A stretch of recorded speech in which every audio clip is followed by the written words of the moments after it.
Tomem seu lugar à mesa, é o nome da nossa pregação, então é realmente isso, tomem seu lugar à mesa, sentem, vocês têm um lugar na mesa do rei, existe um papel com o nome de vocês, um lugar de honra, não é como se você chegasse num lugar e você ficasse deslocado, sabe, aí eu não tenho onde sentar, eu não conheço ninguém, tá todo mundo bem vestido e eu tô com a roupa errada, não, a mesa do Senhor é inclusiva, e tem um lugar com o teu nome te esperando, então... Espiritualmente falando, gente, toma o teu lugar à mesa. E aí a gente vai e começa a estudar 1 Coríntios, né? Então, 1 Coríntios, Paulo vai dar várias instruções sobre a ceia. E o contexto, eu queria falar para vocês qual era o contexto que essa igreja estava vivendo na ceia. A ceia não era como a gente vê hoje. Então, a gente está aqui na igreja, a gente vai fazer uma pregação, toma um pedacinho de pão, toma um suco, vamos, esse é o meu corpo. Não era assim que acontecia a ceia antigamente. Como é que era?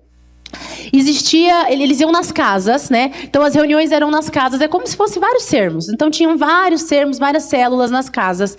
E daí nessas casas, eles tinham um banquete. Então é tipo um sermos mesmo. Chegou, comeu, brincou, deu risada. Vamos falar de Jesus. E falava de Jesus. Não, e agora vamos ceiar. E eles ceiavam. O que é que estava acontecendo nessa igreja? Qual era o problema? O povo chegava, começava a conversar, começava a comia tudo. Comia desesperadamente, bebia, se embriagava. Quando chegava outras pessoas, já não tinha mais o que comer.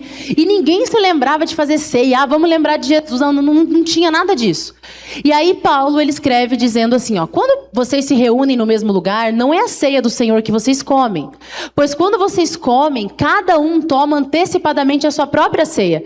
E tem outro ficando com fome, gente. Outro fica embriagado. Então, enquanto um não tem nada para beber, o outro já bebeu o vinho todo. Um acabou de comer, agora chegou gente aqui, não tem o que comer. Vocês já viram? Chega num lugar, a pessoa começa a comer, e fala, meu Deus, tem mais gente para chegar, e ela não se tocou ainda, que não dá para ela comer tudo. Meu Deus, está pegando o último. Não, tem mais gente para chegar. Então, assim, esse era o problema que estava acontecendo. Será que vocês não têm casa, gente? Olha o que Paulo fala. Onde vocês podem comer e beber. Que coisa feia. Vocês estão menosprezando a igreja de Deus, envergonhando. Vou elogiar vocês por isso? Claro que não posso elogiar. Porque vocês estão chegando, comendo tudo, bebendo tudo, gente chegando depois não tem o que comer. Então, esse era o contexto de 1 Coríntios. Por que é importante falar isso? Porque texto, fora de contexto, eu posso pregar o que eu quiser. Eu não posso pregar o que eu quiser. Eu tenho que ler exatamente o que estava acontecendo em 1 Coríntios. Então, eu quero que vocês fiquem com isso na cabeça. Esse era o cenário de 1 Coríntios. E a gente vai pular os versículos. E aí tem algo muito interessante que Paulo vai falar para eles, dizendo o seguinte, porque toda vez que comerdes este pão e beberdes este cálice, anunciais a morte do Senhor. Às vezes a gente passa um pouquinho despercebido, né? Até que ele venha. Eu sou muito minucioso, vocês já perceberam isso, né? Cada detalhe aqui que a gente coloca, cada frase tem um porquê, né? E por que Paulo vem dizer anunciais a morte do Senhor? Para pensar, toda vez que você está bebendo cálice ou comendo pão, você está anunciando a morte do Senhor. Por que ele não colocou anunciando a ressurreição? Se a ressurreição talvez, né, é o fato mais importante, porque se Jesus tivesse só morrido sem ressuscitar, não daria em nada. Concorda comigo? Então Jesus é o cara porque ele ressuscitou. Porque senão ele seria mais um Deus, né, adorado pelas nações, que morreu, igual a todos os outros. Mas Paulo fala bem claro, dizendo, toda vez que você toma esse cálice, né, e come do pão e bebe do cálice, anunciais a morte do Senhor. Olha que interessante. Quando a gente vai a Romanos 4, 25, Paulo meio que responde isso aqui. Paulo vem dizendo o seguinte, ele foi entregue à morte pelas nossas transgressões e ressuscitou para nos fazer justiça. Então Paulo faz uma separação aqui. Ele diz, Jesus morreu pelas nossas transgressões. E ele ressuscitou para que você e eu fôssemos feitos justiça. É como se a gente pegasse o seguinte, a justiça, a ressurreição é o boleto que está pago lá, sabe? A nota fiscal, que mostrou que está pago. Está pago, a nota fiscal, o recibo, está pago aqui. A ressurreição está dizendo, está pago, né? Está tudo aqui, está quitado, eu tenho um comprovante, o recibo, que aquilo que foi lá atrás depositado, seja lá o que for da maneira que foi pago, cartão de crédito, dinheiro, está aqui, o comprovante está na minha mão. Isso é a ressurreição. Mas a morte é aquilo que embasa a ressurreição. A morte é literalmente o ato de pagar para que um dia você pudesse ter o recibo. Sem morte, não tem recibo. Sem conta paga, não tem recibo. Correto? Concorda comigo? Então, Paulo vem dizer, por isso que toda vez que você estiver ceando para comendo pão, bebendo cálice, anunciais a morte. Porque foi na morte e não na ressurreição que a conta toda foi paga. Foi na morte que a conta foi paga. E na ressurreição é que você mostra o recibo dizendo, ei, a morte teve validade. Tanto que é na morte que acontece isso daqui, ó, a redenção. Foi quando Jesus morreu que você e eu fomos redimidos.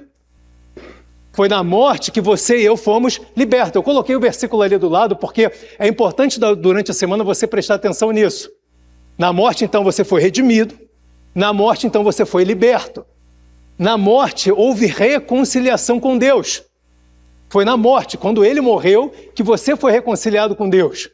Foi na morte que ele te fez dele para sempre. Falamos disso para sempre. Você hoje não é mais um dia que você vai ser povo. Você hoje é povo de Deus, sacerdote real, nação santa, rei, sacerdote. Tudo em um. Lá na antiga aliança era separado. Sacerdote era um, rei era outro, profeta era outro. Hoje em dia, povo santo, quiçá.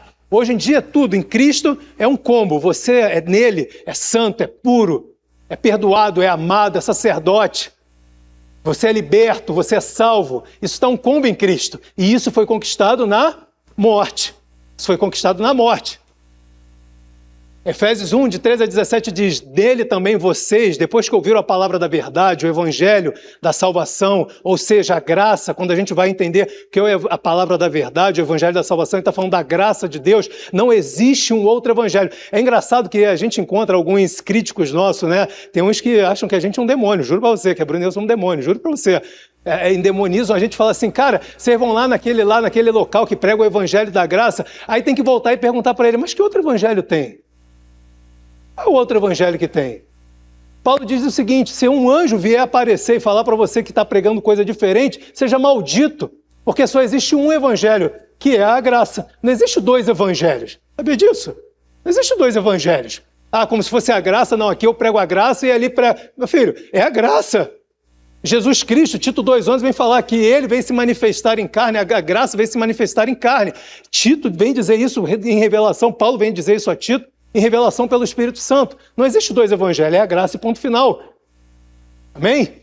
Então ele vem dizendo, tendo nele também crido, receberam o selo do Espírito Santo da promessa. O Espírito é o penhor da nossa herança, até o resgate da sua propriedade, em louvor da sua glória. Ou seja, foi na morte que o Espírito Santo, que Jesus antes anunciou, dizendo, ei, eu estou indo, mas eu vou voltar um dia, mas entre ir e voltar, eu vos deixarei o meu Espírito com vocês. E esse Espírito não é até o próximo tropeço. Do jeito que te ensinaram, ó, você tropeçou hoje, o Espírito saiu. Ah não, hoje você está bem de novo, o Espírito voltou. Ele diz bem claro ali, o Espírito é o penhor da nossa herança até o resgate da sua propriedade. Sabe quando o Espírito Santo vai te largar? Nunca. Nunca. É chiclete, é grude, ele está ali com você, porque ele sabe que é na nossa fraqueza. Aí mesmo que ele vai estar grudado dizendo o seguinte, filho, eu não estou botando dentro da sua cara, eu estou sentando do teu lado para dizer o que você precisa que eu te ajude. Esse é o nosso Pai. Por isso também eu tenho ouvido a respeito da fé que vocês têm no Senhor Jesus e do amor para com todos os santos. Foi na morte, então, que o selo do Espírito Santo, até o dia que você e eu fomos resgatados por Ele. Foi na morte de Jesus que Isaías 55 profetizou, dizendo, pelas suas pisaduras nós fomos curados. Pelas suas pisaduras você e eu fomos curados. Pelas suas pisaduras, eu não sei o que você está enfrentando, o que você enfrentará, mas eu quero deixar uma palavra para você. Pelas pisaduras dele, ele não tendo doença, se fez doente para que você e eu nele fôssemos curados. Curados. Foi na cruz que ele envergonhou Satanás. Colossenses 2,15, eu amo esse versículo. Ele diz o seguinte, Paulo diz o seguinte lá, e despojando os principados e potestades, os expôs a vergonha pública e triunfou sobre eles. Foi na cruz que Satanás foi feito chacota. Lá no Rio, a gente diria assim, Satanás, você foi feito chacota na cruz. Você foi feito chacota na cruz. E foi na cruz que a vitória sobre a morte se consolidou. 1 Coríntios 15, 7. E aí você pega a ressurreição como um comprovante disso, dizendo o seguinte, ei, e para comprovar tudo isso que foi pago, o meu Jesus ressuscitou, está aqui o recibo. Amém? Então, por isso que Paulo, quando ele chama a atenção sua e minha, quando ele fala o seguinte: toda vez que você estiver ceando, ceie em memória da minha morte, lembre-se da minha morte, porque foi lá que tudo isso aconteceu, para te dar direito a reinar em vida. Amém? Amém, glória a Deus. E aí a gente entra, né, antes da gente entrar nesse versículo que a gente escuta muito nas igrejas, eu queria que vocês ficassem com isso na cabeça de vocês. Última ceia, antes de partir o pão, Jesus fala o seguinte: enquanto comiam, Jesus lhe disse: em verdade lhes digo que um de vocês vai me trair. Jesus, gente, do nada, né, tava lá, antes de ceiar, ele levantou essa bola. Ele olhou e falou assim: ó, gente, eu só quero falar uma coisa pra vocês antes da gente começar a ceiar. Não queria gerar tumulto nem confusão, mas um de vocês vai me trair. E não falou quem era. E daí começa aquele burburinho entre Pedro, João, e aí pergunta pra ele quem que é, quem que vai trair. E aí é muito interessante a gente ver que Jesus fez isso antes de ceiar. Ele não precisava ter feito isso, mas ele fez. Algum motivo tem isso aí. Por que é que Jesus fez isso? Então eu queria que vocês guardassem essa informação, porque a gente vai falar sobre ela daqui a pouco. Antes de ceiar, Jesus levanta essa bola e diz: um de vocês aí vai me trair. E aí a gente continua ali 1 Coríntios, né? E Paulo diz o seguinte: por isso, aquele que comer o pão ou beber o cálice do Senhor indignamente será réu do corpo e do sangue do Senhor. E é por isso que a gente vai em alguns lugares, ou a gente já ouviu isso alguma vez na nossa vida, antes de ceiar, a pessoa escuta assim: olha só, gente, vocês agora vão examinar a si mesmos, tá? A gente vai olhar pra gente mesmo, a gente vai olhar se a gente tem algum pecado, a gente precisa se examinar para saber se nós estamos aptos a participar da ceia do Senhor. Se você não estiver apto, pede perdão aí onde você está, para você poder participar, e olha para você e vê se tem alguma coisa que está te separando da mesa do Senhor. E esse momento passou a ser um momento onde nós olhamos para nós mesmos, para os nossos erros, para os nossos pecados, e aí então pensamos: será que estou digno, não estou digno, vou pedir perdão, mas será que esse perdão vou receber agora? Recebo em 10 minutos, preciso ceiar primeiro, ceiar depois? E daí tem aqueles lugares, o Rafa até falou disso semana passada, algumas igrejas que se você está em pecado, você não pode pegar ceia. Tem igreja que se você é divorciado, você não pode ceiar nunca mais na tua vida. Né? Então, assim, a ceia passou a ser um momento, de certa forma, assim, até um pouco vergonhoso, porque você fica com medo: estou em pecado, vou pegar ou não vou? E aí os outros já estão te olhando, falando assim: ah lá, não pegou. Segunda semana seguida que não tá pegando. Alguma coisa ali, ó. Ah lá, vê se tá com a aliança no dedo, se brigou com o marido. Olha lá, ó. Quer ver? Tá brigando com o marido. Porque não tá pegando a ceia, vê se o marido pegou. E o marido pegou a ceia. O que será? Ela que tá errada, então. Ela que tá errada nisso aí, não é o marido, porque o marido pegou, ela não pegou. Tem alguma coisa. Então aí a igreja já começa a olhar e pensar: o que será que essa pessoa fez? E aí você fica com medo de pegar. Aí você pensa assim: tô em pecado, mas eu não quero que ninguém descubra. Você pega a ceia e você toma com medo. Fala: meu Deus, eu vou tomar. Dá 2 dias você começa a passar mal, você fala: a ceia. Foi porque eu tomei a ceia, não devia ter. Eu não pedi perdão antes de tomar. Ou seja, a ceia que era para trazer cura, está trazendo culpa e condenação. E você já começa a pensar: caramba, eu fiquei doente porque eu tomei a ceia, porque eu não podia ter tomado a ceia, porque eu estava com problema. E eu não pedi perdão disso antes de tomar a ceia. Foi a ceia. E a ceia vira o grande vilão. Por quê? De onde surgiu isso? Desse versículo que Paulo, meu querido amigo Paulo, deu vocês, Paulinho podia ter explicado um pouquinho mais. Não, brincadeira, Paulo. Por isso, aquele que comer o pão ou beber o cálice do Senhor indignamente será réu do corpo e do sangue do Senhor. Primeira coisa que a gente tem que ver aqui: está falando de uma pessoa indigna ou da maneira que está sendo feita que é indigna? É a pessoa ou é a maneira? Primeira coisa. A gente começa a ler e a gente vê que não é a pessoa que é indigna, mas é a maneira que você está fazendo que é indigna. Por isso, de Mateus 26, 21. Enquanto comiam em verdade, Jesus disse: olha só, vou falar uma coisa, um de vocês vai me trair. Se fosse sobre a pessoa ser indigna, Jesus teria falado isso e teria falado: Judas, por favor, gentileza, se levante, você não vai participar. Querido, você vai me trair, é você que vai me trair. Então você não está digno. Como é que uma pessoa que vai trair Jesus vai estar digno de estar na última refeição, na refeição mais importante de todas, na última Páscoa, antes das Páscoa verdadeira ser celebrada? Meu querido, levanta. Pedro, inclusive, está rindo. Levanta e sai também, que vai me negar 3 vezes. Tá rindo, mas tá errado. Pode levantar também. Por quê? Não estavam dignos. Quem ali estava digno de participar? Por que Jesus faz isso? para mostrar que ainda assim um traidor permaneceria na refeição mais importante de todas, porque a ceia não é sobre você e sobre mim, é sobre ele. Fazer em memória dele, não fazer em memória minha, ao que eu tô errando, tô bem, não tô. Não é para eu fazer em minha memória. Esse momento que é para fazer em memória de Jesus se tornou um momento que a gente faz em nossa memória, nos nossos pecados, nos nossos problemas, e a gente está fazendo justamente aquilo que Paulo falou para a gente não fazer. Porque quando Paulo escreve isso, ele não fala sobre a pessoa ser indigna, mas o modo que você está fazendo, ele é indigno. E o que é que torna o modo de fazer indigno? Cada um examine-se a si mesmo, e assim coma do pão e beba do cálice. Pois quem come e bebe sem discernir o corpo, come e bebe juízo para si. Ou seja, o que é comer a ceia indignamente? É quando eu como a ceia sem discernir o corpo e sem discernir o sangue. Para mim, é um mero ritual. Eu vou fazer um ritual porque todo primeiro... Nós não podemos faltar hoje na igreja, que é domingo de ceia, hein? Primeiro domingo de ceia tem que estar na igreja. Gente, você pode ceiar na tua casa. Você não precisa de um pastor para isso. Você tem autoridade, você tem o Espírito Santo dentro de você para você fazer onde você quiser, do jeito que você quiser. Levar ceia em hospital e vamos ceiar com doente hoje. Ah, vou chamar o pastor. Não, vai você. Vai você.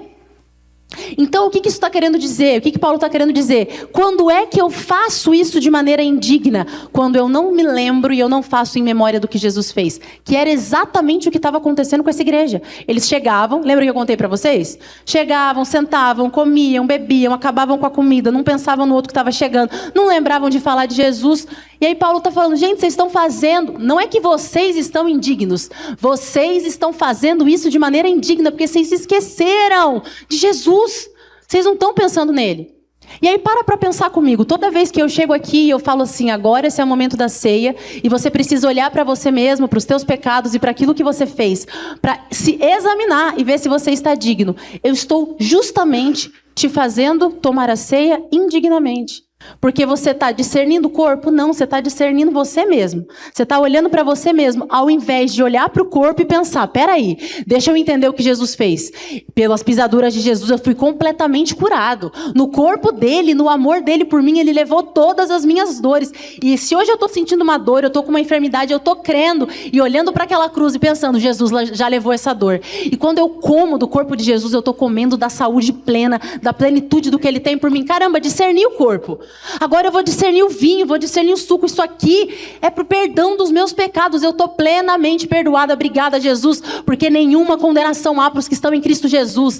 Porque esse sangue me cobre. Porque quando você está olhando para mim, você não está olhando para a Bruna, que tem problema, que tem pecado. Você está olhando o próprio Cristo. E é por isso que a sua bondade e a sua misericórdia se renovam todas as manhãs. Obrigada. Isso é discernir o corpo e discernir o sangue. E todas as vezes que eu faço isso, esse momento, e não me lembro do que Jesus fez, eu faço indignamente. E aí eu dou valor para o pecado, ao invés de dar valor para o perdão. Faço indignamente. Porque o que é que eu preciso fazer para tornar ela digna? Lembrar, honrar aquilo que Jesus fez por mim. Porque é justamente... Por que Jesus fala isso? Por que ele fala fazer em memória de mim? Porque todas as vezes que eu me lembro disso, é o caminho de volta para a consciência do que Jesus fez. E aí a gente lê ali, ó, que cada um examine-se a si mesmo. Examinar a si mesmo. Gente, quando você vai fazer um exame, fez um exame, vai sair um diagnóstico, aí você vai ver, ó, o exame está dizendo isso e isso. O que é examinar a mim mesmo, então? Não é saber se eu estou em pecado, se eu não estou em pecado, o que eu falei, o que eu não falei. Examinar a mim mesmo é pensar assim, estou fazendo isso com consciência do que esse momento representa? Deixa eu me lembrar o que é que Jesus fez nesse último dia da vida dele, quando ele falou sobre o sangue, quando ele falou sobre o corpo. E é muito engraçado que Jesus ele não fala assim, ó, que Paulo não fala assim, examine-se a si mesmo e assim não coma do pão, hein? Tu se examine, tu tá vendo que tá com problema, não coma. Não, Paulo fala justamente o contrário. Examine-se e coma. Por quê? Porque comer é o caminho. Não comer nunca é o caminho. Você precisa estar na mesa, você precisa cear, você precisa comer. Comer é o caminho. Paulo diz, examine-se e coma, e não coma. Porque a solução não está em se abster de comer depois do autoexame, mas sim comer. A solução sempre vai ser comer. A solução sempre vai ser se aproximar da mesa com discernimento e não me afastar dela. Ceia é um lugar para a gente encontrar Jesus, ela não é um teste para saber se você merece ou não estar ali. O autoexame é para você ver, a minha consciência está no lugar certo? Porque quando eu faço isso, quando eu coloco a minha mente no lugar certo, eu faço aquilo que Paulo fala. Renova a tua mente, para que agora, renovando a tua mente, você experimente a boa, perfeita e agradável vontade de Deus. Então, por que ele fala, examina a tua mente, vê se você está com a tua mente no lugar certo. Porque quando eu estou com a minha mente no lugar certo, é só assim que eu consigo experimentar a boa, perfeita e agradável vontade de Deus. Por isso que o caminho é comer. Não é se examinar e não comer, não, me examinei, entendi, agora eu estou fazendo com consciência. E agora sim, eu vou comer do pão e beber do cálice. E aí ele está dizendo o seguinte ali no final, é por isso que há entre vocês muitos fracos, doentes e não poucos que dormem. Ou seja, é por isso, só existe uma razão, é uma razão, que dentre vocês tem gente que está fraca, tem gente que está doente, tem gente que está dormindo ali no sentido de morrer, de não viver a plenitude de que Jesus veio conquistar para você. Sabe por quê? Qual que é a razão? Versículo anterior tem a resposta. Vocês não sabem discernir o corpo. Vocês não sabem. E é por isso que vocês passam uma vida fraco, doente, não vivendo a plenitude, porque vocês não se lembram o que eu fiz naquela cruz. E aí a gente conhece um monte de cristão que fala, não, meu tio tá doente, né? Caiu no hospital, por quê? Deus quer falar com ele. É juízo de Deus. Deus quer ter um tempo com ele. E porque Deus quer ter um tempo com ele, Deus deu um câncer para ele. E eu sei, gente, eu não vou nem orar, porque se Deus deu, como é que eu vou falar, Senhor? Eu não vou contra Deus. E aí a gente vê, eu estou dando um exemplo mais radical nesse sentido, porque a gente escuta muito isso, né? Ah, porque a pessoa ficou doente, porque é juízo de Deus. Tá, então Deus mandou Jesus e colocou em Jesus todas as doenças e toda a enfermidade do mundo, e ele pagou o preço para, hoje em dia, ele fazer a mesma coisa com você. Faz algum sentido isso? A gente tem que colocar a Bíblia, gente, no que é cristocêntrica, é sobre Jesus. Então a gente tem que, peraí, não... É isso que Satanás quer que a gente acredite, que doença, que problema, não vem de Deus. Não vem de Deus porque ele mandou o Filho dele para que todo aquele que nele crê não perecesse, mas tivesse vida eterna e eu creio nele. Então se eu creio nele, essa é a minha realidade em Cristo Jesus. E aí é por isso que há muitos fracos, doentes, e vocês não estão vivendo a plenitude porque vocês não discerniram o corpo, porque vocês tornaram esse momento um ritual que você vive no primeiro domingo do mês na sua igreja local. Isso aqui não é um ritual para você viver um domingo por mês na sua igreja local. Isso aqui é para você acordar na segunda-feira de manhã, pegar teus filhos e falar, vamos cear. Gente, você sabe por que a gente está ceando? Sabe o que significa esse corpo? Esse corpo é para a nossa cura. Tá com dor de cabeça, filha? Bota a mão na cabeça aí. Em nome de Jesus, eu declaro que você está curada. Mas olha só, estou fazendo, estou discernindo e ainda não fui curada. E aí, Bruna? Fiz 3 vezes, 4 vezes e ainda não fui curada. É por isso que a gente teve uma série sobre fé. A gente veio falando muito tempo sobre fé, porque fé é perseverança. Por quanto tempo eu tenho que fazer isso? Para sempre, todos os dias. Ah, mas eu fiz 3 vezes e não aconteceu nada, mas é para você continuar fazendo. O justo viverá pela fé. O justo não vai ter 2, 3 dias de fé na vida, ver se dá certo, não deu certo, ele volta atrás. Não, o justo vive pela fé. Eu dou esse exemplo aqui. Quando o meu filho operou a apêndice, ele quase faleceu, estourou e teve que ser, cirurgia aberta. Eu orei, eu falei, Jesus, eu quero te agradecer, porque no teu corpo você levou a enfermidade do meu filho e eu sei que a recuperação dele em nome de Jesus vai ser sobrenatural. No dia seguinte ele piorou. E aí? Mas eu discerni o corpo. Por que é que ele piorou? Porque o justo vive pela fé, ele não tem surtos de fé. Diante de uma piora, o que é que eu faço? Continuo crendo, porque é mais real aquilo que Jesus fez do que aquilo que eu estou vendo. Lembra que ele falou, isso aqui é o meu corpo, isso aqui não é como se fosse o meu corpo? E ele começa dizendo isso para te falar o seguinte, você não vai acreditar naquilo que você vê. O que eu falo é maior do que o que você vê. E você vai perseverar, e perseverar, e perseverar. E é por isso que ele fala, coma continuamente o meu corpo. É todos os dias, porque foi incrível no domingo passado. Mas se você não continuar fazendo isso todos os dias, você vai se esquecer. É isso que a gente não pode deixar acontecer. Por isso, se nós julgássemos a nós mesmos, não seríamos julgados. E aí ele diz lá no 32, mas quando julgados, somos disciplinados pelo Senhor para não sermos condenados pelo mundo. E é por isso que muitas vezes a ceia ela se tornou um lugar de culpa e condenação. Porque daí, ó, tá vendo? Você vai ser condenado. Se você tomar ceia assim, assim, assado, você vai ser condenado. Porque tá dizendo, tá vendo? Você vai ser condenado. Gente, pelo amor de Deus, vamos ler no original? Por que que eu sempre falo isso? Eu sei que é chato às vezes. Eu sei que às vezes vocês devem comentar entre vocês, lá de novo no original. Eles vão falar no original. Vamos, gente, sabe por quê? Porque o original, ele foi a língua soprada por Deus. O hebraico, o grego, eles foram soprados pelo Espírito Santo. Sabe quando você brinca de telefone sem fio, vai passando, passando, passando, falou uma coisa... A fofoca, né? Então a fofoca é assim também. Falou uma coisa aqui, já chegou outra coisa do outro lado. Por quê? Porque vai passando e vai mudando. É a mesma coisa com a Bíblia. A gente vai traduzindo, a gente vai perdendo algumas coisas. Por isso que a gente sempre olha, tá estranho isso, vamos ver no original? Essa palavra julgado é censurado. Censurado. Por isso, quando você está sendo censurado por Deus, eles estavam sendo censurados. Ó, para de fazer isso desse jeito. Vocês estão errados. Quando você está sendo censurado, você está sendo disciplinado para que você não seja condenado com o mundo. Isso não é condenação eterna. Ai, meu Deus, agora eu vou perder a salvação. Não é isso. Por quê? Romanos 8:1.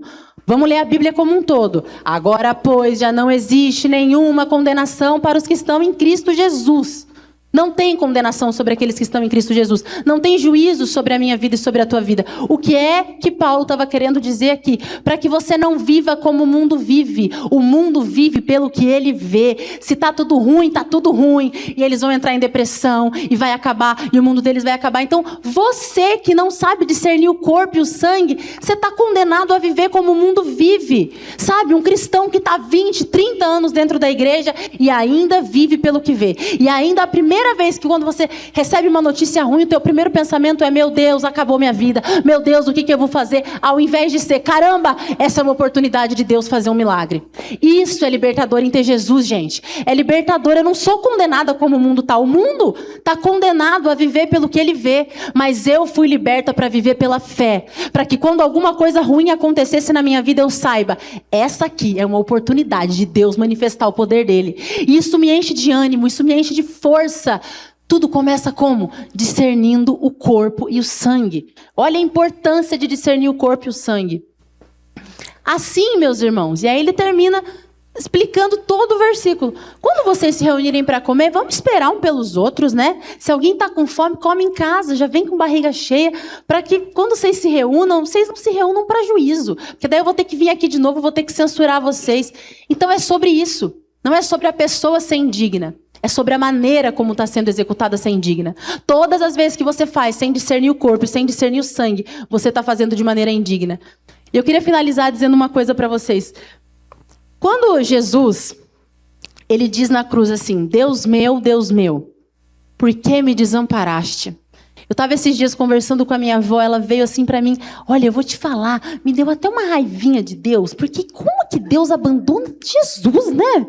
Ela falou: gente, que absurdo. Ela estava chocada com Deus. Porque, eu também assim, vó, te exponho, perdão. Ela falou assim: gente, como é que Deus abandona Jesus? Né? E eu expliquei para ela o que eu vou explicar para vocês. Quando Jesus ele diz essa frase na cruz, ele diz: meu Deus, por que me abandonaste? É porque naquele momento, espiritualmente falando, o que estava sobre Jesus era todo o pecado, toda a natureza pecaminosa, todo o problema, toda a doença, toda a enfermidade, tudo aquilo que entrou pela queda estava sobre Jesus naquele momento. E nesse momento Deus não podia ter parte com Jesus, porque Deus não pode ter parte com o pecado. E Deus se vira para o outro lado, para que hoje eu e você a gente pudesse olhar e dizer: meu Deus, você é meu Pai, glória a Deus. Jesus um dia falou: Deus meu, por que me abandonaste? Para que hoje eu e você a gente pudesse chamar Deus de meu Pai. Obrigada por tão grande amor. Amém. E quando Jesus fala isso: Deus meu, por que me abandonaste? Ele está citando o Salmo 22. O Salmo 22 é um salmo pesadíssimo. Depois, se você quiser ler o Salmo 22 na tua casa, ele é pesado. E ele estava citando o Salmo 22 para mostrar que ele era o Messias. E as escrituras estavam se cumprindo nele. E o Salmo 22 começa exatamente assim: Deus meu, por que me desamparaste? Por que me acha longe da minha salvação as palavras de meu gemido? E eu queria ler com vocês o versículo 6 especificamente. Mas eu sou um verme e não um ser humano, afrontado pelos homens e desprezado pelo povo. Quem já estudou sobre essa palavra verme? Quem já viu algum vídeo, alguma coisa sobre isso? Eu queria saber se alguém já viu. 4 pessoas, 5, 6, legal. É muito legal a gente estudar sobre isso. Eu vou trazer rapidamente sobre isso. Quando a gente vai no original, essa palavra verme, eu coloquei ali entre parênteses, é tolá. Só que essa não é a palavra usada para verme. A palavra usada para verme é rima, e não tolá. E aí você descobre que verme é esse, que tolá é esse. Esse é um verme chamado verme carmesim.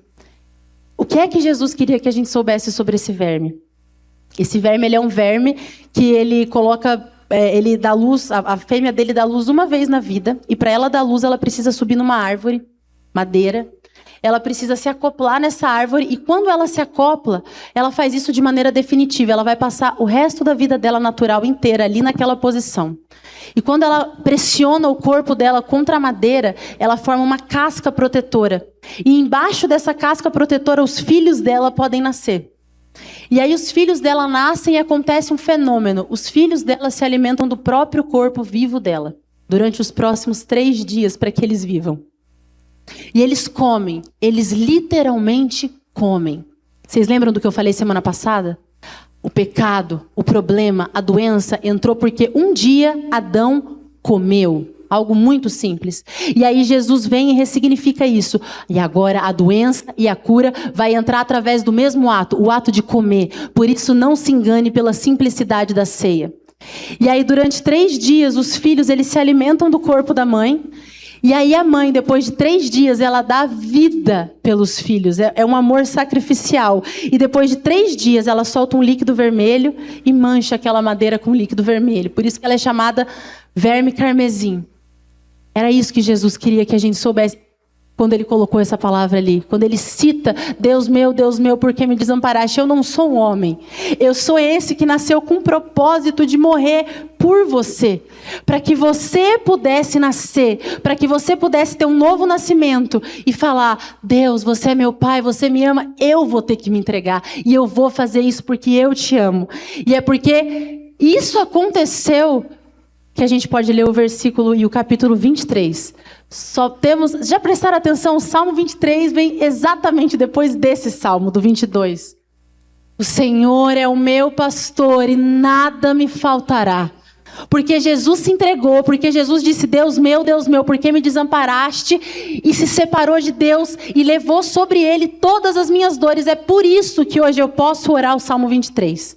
Leva-me para junto de águas de descanso. Guia-me pelas veredas da justiça. Ainda que eu ande pelo vale da sombra da morte, eu não vou temer mal nenhum, porque tu estás comigo.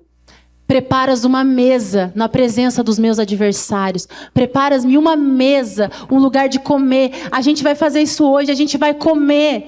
A gente vai comer para ter vida. Lembra do verme? Os filhos nasciam e para eles terem vida, eles tinham que comer do corpo da mãe. A gente precisa comer do corpo de Jesus. Porque comer do corpo de Jesus é lembrar do que Jesus fez. E, gente, Jesus ele faz isso na presença dos meus adversários. A ceia não é para quando estiver tudo bem. A ceia é na presença dos adversários. É do teu problema, é do problema que você está financeiro, do problema de saúde. Você vai ceiar. Você vai tomar o teu lugar à mesa e você vai se lembrar que o Salmo 23 só existe porque Jesus disse um dia, Deus meu, por que me desamparaste? Bondade e misericórdia. Certamente me seguirão todos os dias da minha vida e habitarei na casa do Senhor para todos sempre. Aleluia! Obrigada, Jesus. Amém. O grande problema da ceia que a gente foi ensinado até hoje se chama religião, religiosidade. E eu queria chamar a atenção de vocês, porque a gente sempre bate muito em cima disso. Primeira coisa que Satanás não quer é que você se converta. Você se converteu, né, nasceu de novo, você está salvo. Você vai morar com Jesus, é ponto final. Querendo a religião ou não. Mas a segunda coisa que Satanás pega e faz é implantar na igreja, isso parte daqui, da legalidade para um espírito demoníaco chamado religiosidade. Esse é o pior. Ah, mas eu tenho medo de Zé Pilintra, Rafael. De Maria Mulambo, dessas bichos aí, maluco aí, de sei lá, de pomba. Rapaz, isso não é nada. O pior de tudo se chama religiosidade. Esse é o pior dos demônios que tem. Porque ele vai te manter como salvo, na posição de rei, de filho, mas vivendo como escravo. Isso é o pior de tudo. E você passa uma vida aqui na terra vivendo aquém daquilo que Deus separou para você. Sabia disso? O problema não está você chegar dentro da igreja todo transtornado, malucão, pá, hipzão, cabeludão, né? Sem problema com cabeludões, tá? Assim, não tem, só tô dando, sabe, louco? Aquela pessoa que você vê que é louca, tal. O problema é você passar 10, 20, 30 anos e as coisas não mudam na tua vida. Você tem que parar e falar o seguinte, cara, o que está acontecendo? Jesus, o que está acontecendo? Será que eu estou sendo movido pelo espírito da religiosidade? O espírito da religiosidade ele vai te impulsionar contra a fé, porque você começa a olhar pelos teus méritos e Jesus fala, eu não vivo pelaquilo que eu produzo, mas pelo aquilo que ele produziu. Então é por isso que Paulo dá uma puxão de orelha na igreja de Coríntios. Por quê? Porque, cara, se você lembrar, Paulo escreveu 13 cartas, Sá 14. Ele escreveu para outras igrejas também, correto? Não escreveu só para Coríntios, escreveu para Colosso, escreveu para Éfeso. Essa galera ceava? Óbvio. Você não vê nenhuma direção de Paulo naquele lugar sobre isso. Ele bateu somente em cima de Coríntios. Por quê? Porque essa galera estava numa meritocracia, vivia na meritocracia, vivia olhando para si, vivia devorando tudo, vivia comendo tudo, vivia fazendo tudo, ou seja, era eu e eu. E Jesus dá a dica, Paulo vem falar para ele, preste atenção, e isso serve para a gente que está chegando agora. Isso serve para aquele teu amigo religioso, sabe? Aquela religião toda que você aprendeu. Quando olha, examine-se a si mesmo. Olha da maneira indigna, como a Bruna bem explicou aqui. Cara, é tudo sobre mim? Como é que funciona isso? Nem na época do sacrifício, grava isso que eu estou te falando, nem na época do sacrifício, você e eu, preste atenção. Vamos voltar um pouquinho, né? Antiga aliança. Tinha um sacerdote, e o sacerdote pegava, né, do povo, o povo ali em pecado, trazia um animal segundo as suas posses. Quem era examinado? Era o animal ou era a pessoa que levava? Cara, se na antiga aliança quem era examinado era o animal, por que agora? Eu sou pior do que a antiga aliança? Sou pior do que um animal? Que loucura é essa? Então, assim, a falta de conhecimento leva o povo a viver aquém daquilo que Deus chamou para viver. Quem era examinado era o animal. Então Paulo está colocando a gente a examinar. Que loucura é essa? A religião, o espírito de religiosidade, ela vem levar você para cada vez mais dentro do buraco. Toda vez que você achar que é você e mais Jesus na cruz, cara, esquece. É Jesus e mais nada. E é por isso que ele chega aqui em 1 Coríntios 11, 24, dizendo o seguinte, ei, Coríntios, preste atenção. E tendo dado graças, e partiu e disse, tomai e comei, isso é o meu corpo. Ele está falando de Jesus, da última ceia, que é partido por vós. Fazer isso em memória de... Ele está falando, faz isso em memória de você, não, cara. Não faz isso em memória de você, não, porque você não tem nada para contribuir para o reino. No sentido de, cara, eu sou bonzão, sabe? Eu tenho alguma... Cara, esquece, faz isso em memória de mim. Faz isso em memória de mim. Faz isso em memória de mim. Quando a gente passa aqui, ó, eu acabei não botando ali no original, mas essa palavra aqui, memória, é anamnese. Isso te lembra alguma coisa? Te lembra alguma coisa? O contrário disso é a... Olha que interessante, cara, a palavra de Deus. Fazer isso, é como o Paulo estivesse falando aí, não caia na besteira de entrar na amnésia, de achar que quando você estiver participando da ceia e do pão, é sobre você. Não caia na amnésia, na loucura, igual a igreja de Corinto estava vivendo, de cair na loucura de achar que é sobre você. Sabe, esse povo anda com uma amnésia muito louca, não entendeu que foi sobre Cristo. Então, a anamnésia, que é o contrário, ou seja, faça isso em memória de mim, de Cristo, de Cristo, de Cristo. Sabe, sempre foi tudo sobre ele, sempre. Quando a gente vai em Gênesis 14, 18, 20, essa daqui foi a primeira ceia que aparece na Bíblia. A ceia foi antes da lei, cara. Assim como o dízimo e a oferta foi antes da lei. Tem que estudar, tem que olhar, tem que procurar. Sabe, as igrejas tomando ceia conforme a lei, né?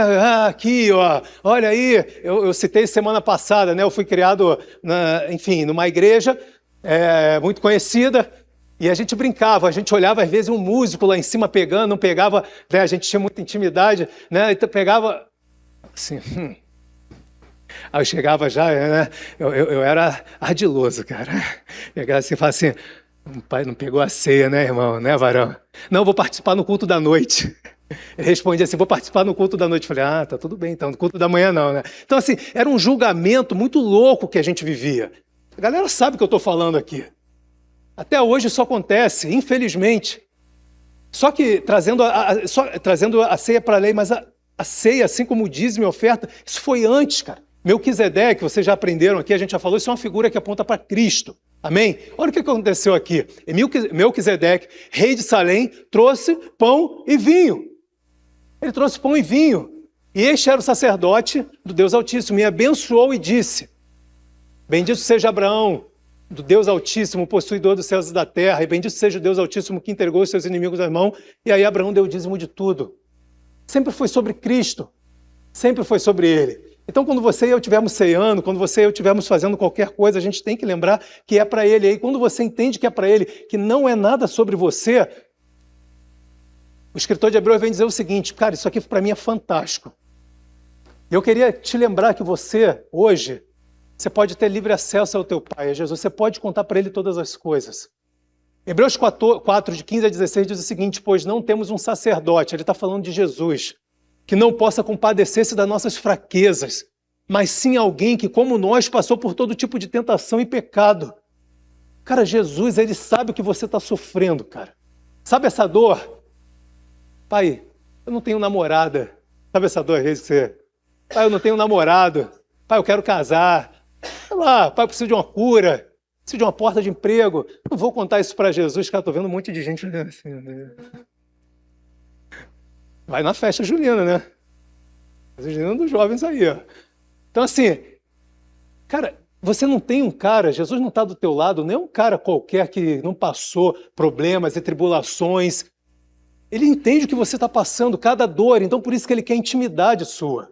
Ele quer intimidade, ele quer que você conte as coisas porque ele tem relacionamento, ele quer relacionamento com você porque ele sabe o que você está sentindo. Ele não é um cara alheio, conforme a gente aprendeu, não, deixa Deus quietinho, que ele está lá, sabe? Ele não sabe, deixa eu conduzir a minha vida. Não faça isso. Coloque ele dentro das tuas questões diárias. Pergunta, Espírito Santo, qual é a tua agenda para mim hoje? Sabe, porque eu não sei o que eu faço, mas você sabe o que é melhor para mim. A tua vontade é boa, perfeita e agradável. A tua vida vai começar a tomar a guinada e você vai parar de quebrar a cara com namorados errados, com namoradas erradas, com negócios errados, com escolhas erradas, com contratos errados. Você vai parar de quebrar a cara porque você tem alguém que viveu o que você está passando hoje. Não é um cara aleatório. E ele continua dizendo o seguinte, escritor: assim sendo, quando você entende que é tudo sobre ele, aproximemo-nos do trono da graça. Ele não fala do trono da lei. Ele não fala de um trono de um outro evangelho. Ele só fala do único evangelho que existe, que é o evangelho da graça. Ele fala assim, se aproxime. Se você quer se aproximar diante de um trono da lei, se prepare para cumprir 613 mandamentos por dia, todos os dias. Não é uma vez só, todos os dias. Todos os dias. Eu quero ver quem tem força para poder fazer isso. O único que conseguiu foi Jesus Cristo. Por isso ele é o cara. Só que o escritor aqui, Hebreus, ele vem falar: aproximemo-nos, pois, com coragem, diante do trono da graça, com toda a confiança, a fim de recebermos misericórdia, encontrarmos graça que nos ajude no momento de necessidade. Sabe o paralelo que eu faço isso daqui? Eu estava ensinando os jovens essa semana passada, ensinei os casais também. Quando Adão e Eva caem, lá em Gênesis 3, e Deus fala com ele lá no Éden, o que eles fazem? Primeira coisa que eles fazem, quando eles escutam a voz de Deus, porque eles tinham conhecido, né, comido da árvore do conhecimento, tinham conhecido que é a árvore da lei, sabiam o que era o bem e o mal, então eles sabiam que era certo e errado. Então o que eles fazem quando eles escutam a voz de Deus? Eles se escondem com uma folha de figueira que representa a lei. E aí o escritor de Hebreus está falando que agora a gente consegue entrar no trono da graça totalmente confiante, porque quando o Pai chama, Emer, João, Pedro, Maria, você e eu não precisamos nos esconder mais com folha de figueira, porque o sangue de Cristo te esconde de todo mal, de toda acusação, de todo medo, de toda irregularidade, de todo problema, dizendo o seguinte: quando o Pai te olha, Ele não olha mais Emer, João, Maria e Pedro, Ele olha Cristo em você. Aleluia! Ele olha Cristo em você. Então, quando ele olha Cristo em você, você não precisa mais se esconder como Adão e Eva fizeram. Você pode ir de peito aberto ao trono da graça, tendo certeza que no tempo oportuno Ele vai te ajudar. Aleluia! Isso é demais. Isso é demais. Sabe, para chegar a comer o pão que você e eu comemos hoje, para chegar a comer o pão e você comemos hoje, alguém precisou ser amassado para que isso virasse pão. No hebraico a gente chama de matzá, que é o pão fininho, sem fermento. Sem fermento porque é sem pecado. Não pode, na mesa do judeu não pode entrar, principalmente na Páscoa, quando ele celebra, não pode ter rastro. Para você ter noção, eles varrem, limpam a casa inteira para ver se tem indício de fermento. Não pode ter indício de fermento na casa do judeu no dia da celebração da ceia. Porque o fermento representa pecado, e o matzá, por isso o matzá, é como se fosse um creme cracker, sabe? Eu já trouxe uma vez aqui, acabei esquecendo de trazer hoje, é um pão fininho, sem nada, sem fermento. Isso representa Cristo. Se você olhar o matzá, ele é todo furadinho, todo furado, para dizer, porque isso que Cristo fala, eu sou o pão da vida, que foi furado, que foi amassado, que foi pisado, que foi fermento, para que hoje você pudesse comer o pão que te dá vida. Sabe, quando você bebe do vinho, do suco de uva, essa uva chegou agora para você, para mim, chegou pronta. Mas um dia essa uva foi pisada, foi amassada, foi humilhada, foi levada aonde que talvez ela não gostaria de ter sido levada, para que você e eu hoje tomássemos de um vinho bom. Ei, na Bíblia não tem você e mais Cristo, na Bíblia é só Cristo. Por isso a maneira de você tomar dignamente é você olhar para Ele, aquilo que Ele fez, aquilo que Ele é capaz de fazer. Ei, está doente? Sei. Está passando problema? Sei. Cometeu, errou, pecou, brigou com a mulher, com o filho, com A, com B ou com C, seja lá o que for. Sei. A mesa não é lugar de exclusão, a mesa é lugar de inclusão. Senão Pedro, senão todos os discípulos, Judas estariam fora da mesa. E eles estavam na mesa, porque é na mesa que você resolve os problemas com Cristo. Porque a mesa é lugar de intimidade, mesa é lugar de relacionamento, mesa é lugar de olho no olho, mesa é lugar de cura, de renovação, de psicológico sendo trabalhado. E sabe quem tem mais interesse que você seja curado, liberto, seja uma potência aqui na terra? Se chama Cristo. Se chama Cristo. Por isso que a gente termina. Sobe para mim lá, João, por favor. Salmo 91, 7. Cara, eu estava lendo isso essa semana, cara. A minha mente explodiu. Salmo 91, 7, a gente passa batido. Muitas das vezes a gente encontra isso aberto nas casas e casas e casas. Olha o que o Salmo 91, 7 diz. E eu queria que você pensasse junto comigo. Eu não vou dar a dica, eu queria que você pensasse comigo. Isso remete ao quê? Isso remete ao quê? Preste atenção. 1000 cairão ao teu lado, 10.000 à tua direita, mas tu não serás atingido. O que isso remete? Olha que loucura. Vamos voltar a Êxodo na saída? Vamos voltar a Êxodo lá na saída? O que aconteceu lá quando Moisés recebe a revelação de Deus? O que acontece? O que é passado nos umbrais da porta? O quê? E o que aconteceu? 1000 caiu à direita deles, 10.000 à esquerda, mas eles não foram atingidos. Por que estava cobrindo eles? O sangue. Uau! Sabe, na tua vida eu quero profetizar hoje, igreja. Eu quero profetizar sobre quem está me assistindo, eu quero profetizar sobre aqueles que não estão aqui, que talvez não vieram. 1000 cairão ao teu lado, 10.000 à tua esquerda, 10.000 à tua direita, milhares na tua frente, por trás, mas você não vai ser atingido. Você não vai ser atingido pela crise, por anticristo, você não vai ser atingido por falta de dinheiro, você não vai ser atingido por doença, enfermidade. Rafael, mas eu fui atingido. Vai ter prazo e dia para poder sair, porque 1000 cairão ao meu lado, 10.000 à minha direita, e eu estou escondido no sangue de Cristo, e no sangue de Cristo eu sou olhado como Cristo, e nenhum mal pode chegar à minha tenda. Isso é palavra, isso é promessa, isso não sou eu pregando, isso não é Bruna, isso não está saindo de mim, isso está saindo do coração de Deus para você, ser igreja. Você precisa agarrar a palavra, você precisa viver a palavra, não só quando está no domingo. O domingo é só o momento da gente se juntar e relembrar e celebrar. Você precisa segunda-feira, Rafael, mas eu estou passando tanto problema com meu marido, eu estou passando tanto problema com a minha mulher, com meus filhos. Deixa eu te falar uma coisa. Você e Deus são maioria. Não baixa a cabeça não, cara. Rafael, mas eu estou passando tanto problema no meu trabalho, cara, perseguição, vendas que não acontecem, as coisas não acontecem direito. Eu quero te lembrar que você e Deus são maioria. 1000 cairão ao teu lado, 10.000 à tua direita, você não será atingido porque o sangue do Cordeiro perfeito está sobre você e ninguém vai te resistir. Sabe, tem pessoas que precisavam ouvir isso nessa manhã. Tem pessoas que precisavam ouvir essa cura mental e espiritual nessa manhã. Rafael, mas meus filhos não querem saber nada de Jesus. Ei, você é sacerdote da tua casa, você é a rainha do teu lar, vocês são maioria. Começa a abrir a tua boca e profetizar. Começa a declarar que o sangue do Cordeiro está sobre sua casa, sobre a sua família, que aquilo que cura o corpo está sobre vocês, dentro de vocês. Vamos ficar de pé, essa igreja.